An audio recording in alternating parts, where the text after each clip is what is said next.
பொட்டு காலியான பிறகு இந்த டப்பாவை தூக்கி போடாதீங்க. இந்த டப்பா வச்சு ஒரு சூப்பரான டிப் தாங்க பார்க்க போகிறோம். Hello friends, welcome to kitchen tips இன் தமிழ். இன்றைக்கி நம்ம பார்க்க போகிற ஃபஸ்ட் டிப் என்னென்னு பார்க்கலாங்க. நம்ம கப் சாம்பிராணி இல்லைனா தூள் சாம்பிராணி எது ஏற்றி வச்சாலுமே சாம்பிராணி கரண்டி இல்லை அப்படின்னா இந்த மாதிரி அகல் எடுத்துக்கோங்க. அகலில் நீங்கள் இந்த மாதிரி சாம்பிராணி ஏற்றி வச்சுக்கோங்க.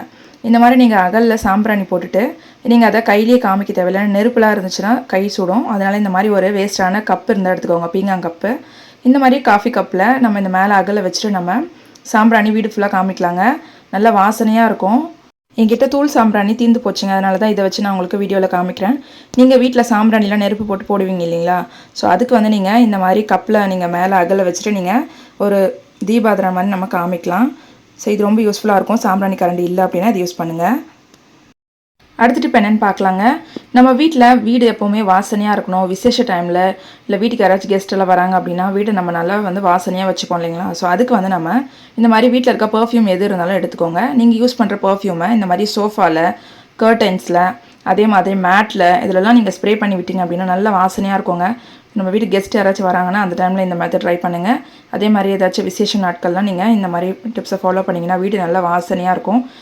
வீட்டில் பர்ஃப்யூம் இல்லை அப்படின்னா நீங்கள் கம்ஃபர்ட் கூட ₹2 பேக்கெட் இருக்குது இல்லைங்களா? ஸோ அதை வாங்கிட்டு வந்து தண்ணியில் கொஞ்சம் மிக்ஸ் பண்ணிவிட்டு நீங்கள் ஸ்ப்ரே பண்ணி விட்டிங்கன்னா வீடு நல்லா வாசனையாக இருக்கும். வீடு வாசனையாக இருந்தாலே ஒரு பாசிட்டிவ் வைப் இருக்கும் உங்கள் வீட்டில்.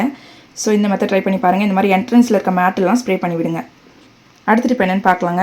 நம்ம வீட்டில் இந்த மாதிரி பொட்டுலாம் தீர்ந்து போச்சு அப்படின்னா அந்த டப்பா வேஸ்ட்டாக தூக்கி போட்டுருவோம். இந்த மாதிரி பொட்டு காலியான டப்பாவை தூக்கி போடாதீங்க. இதை வச்சு ஒரு சூப்பரான ஐடியா தான் பார்க்க போகிறோம். அது என்னென்னு பார்க்கலாம்.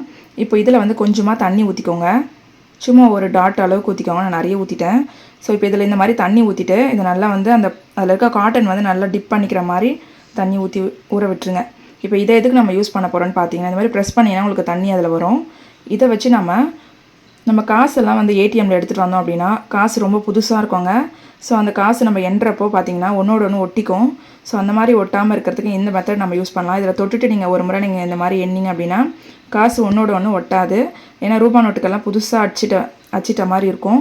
ரொம்ப வந்து ஒட்டிக்கிற மாதிரி இருக்கும். இதுக்கு இந்த மெத்தட் நீங்கள் யூஸ் பண்ணலாம். அதே மாதிரி நீங்கள் A4 ஷீட்லாம் ஒரு பண்டில்லேருந்து நீங்கள் எடுக்கிறீங்க, கவுண்ட் பண்ணுறீங்கன்னா அதுக்கும் நீங்கள் இதை ஒரு முறை நீங்கள் கையில் தொட்டுட்டு நீங்கள் எடுத்தீங்கன்னா பேப்பர்ஸு இதெல்லாம் கவுண்ட் பண்ணுறதுக்கு ரொம்ப ஹெல்ப்ஃபுல்லாக இருக்கும். ட்ரை பண்ணி பாருங்கள். நீங்கள் கடைலாம் வச்சுருக்கீங்கன்னா உங்களுக்கு ரொம்ப ஹெல்ப்ஃபுல்லாக இருக்கும். அடுத்த டிப் பார்க்கலாங்க. நம்ம வீட்டில் இந்த மாதிரி ஹேண்ட் வாஷ்லாம் காலி ஆகிடுச்சின்னு வச்சுக்கோங்களேன், அதை தூக்கி போட்டுறாதீங்க. இல்லை புதுசும் வாங்கிட்டு வரணும்னு அவசியம் இல்லை. இந்த மாதிரி ஒரு டப்பா இருந்துச்சுனாலே போதுங்க. நான் வந்து வீட்டில் யூஸ் பண்ணுற ஷாம்பு வந்து 3 பேக்கெட் எடுத்துக்கிறேன். நீங்கள் எந்த ஷாம்பு யூஸ் பண்ணுறீங்களோ எடுத்துக்கோங்க. நான் வந்து மீரா ஷாம்பு தாங்க யூஸ் பண்ணுறேன். ஸோ எங்கள் வீட்டில் இதான் இருக்குது. நான் அதனால் இதை எடுத்து காமிக்கிறேன். உங்கள்கிட்ட ஆல் கிளியர் எது இருந்தாலும் எடுத்துக்கோங்க. இப்போ நான் வந்து இந்த பாட்டிலுக்கு 3 பேக்கெட் யூஸ் பண்ணுறேன். உங்களுக்கு இன்னும் திக்காக வேணும் அப்படின்னா நீங்கள் ஒரு 5 பேக்கெட் அளவு கூட நீங்கள் யூஸ் பண்ணிக்கலாம். இப்போ நான் இந்த 3 பேக்கெட்டுமே இந்த பாட்டிலில் நான் பிரித்து ஊற்றிக்கிறேன். நம்ம ஹேண்ட் வாஷ் வாங்குகிற செலவை விட இது ரொம்ப பட்ஜெட் ஃப்ரெண்ட்லியாக இருக்குங்க. மிஞ்சி போனால் உங்களுக்கு ஒரு ₹10 இது முடிஞ்சிடும். நீங்கள் ₹1 ஷாம்பு வாங்கினீங்கன்னா இன்னுமே கம்மி, உங்களுக்கு ₹5 முடிஞ்சிடும். நீங்கள் 5 பேக்கெட் போட்டிங்கன்னா கூட உங்களுக்கு ₹5 தான் ஆகும். ஆனால் நீங்கள் ஹேண்ட் வாஷ் வாங்கினீங்கன்னா நிறைய காசு ஆகுதுங்க.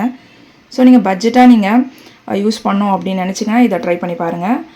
நம்ம ஷாம்பு போட்டு ஹேண்ட் வாஷ் பண்ணுறதுனால ஸ்கின்னுக்குலாம் எந்த ப்ராப்ளமும் வராதுங்க. ஏன்னா நம்ம தலைக்கு போடுறப்போ நம்ம ஹேண்டில் பட்டு தான் நம்ம ஹேர் வந்து வாஷ் பண்ணுறதுனால நம்ம கைக்குள்ள ஏதாச்சும் ஆகும்லாம் நீங்கள் பயப்பட தேவையில்லை. இப்போ நான் இதை பாட்டில் ஃபுல்லாக வந்து தண்ணி ஃபில் பண்ணிடுறேன். தண்ணி ஃபில் பண்ணிவிட்டு நல்லா ஷேக் பண்ணிக்கோங்க. நல்லா ஒன்றோட ஒன்று நல்லா மிக்ஸ் ஆகிற அளவுக்கு நல்லா மிக்ஸ் பண்ணிவிட்டு இப்போ நம்ம இதை ஹேண்ட் வாஷை யூஸ் பண்ணலாங்க. இப்போ நான் உங்களுக்கு இதை யூஸ் பண்ணி காமிக்கிற பாருங்கள். சும்மா ஒரு முறை அழுத்தினால எவ்வளோ நுர வருதுன்னு பாருங்கள். இது தெரியாமல் நம்ம இவ்வளோ நாள் ஹேண்ட் வாஷ் வந்து வாங்கி காசை வேஸ்ட் பண்ணிட்டோமே ஃபீல் பண்ணுவீங்க. நீங்கள் ஒரு முறை ட்ரை பண்ணி பார்த்துட்டு கமெண்ட் பண்ணுங்கள்.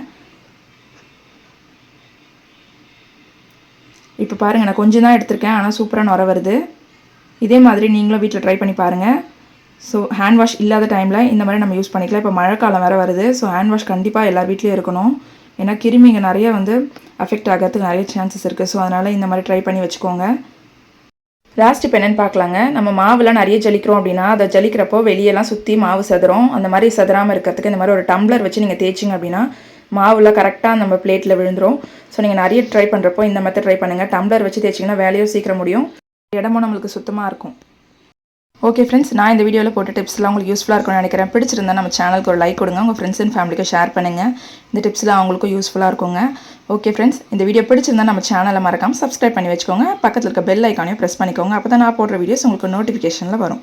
தேங்க்யூ ஃபார் வாட்சிங்.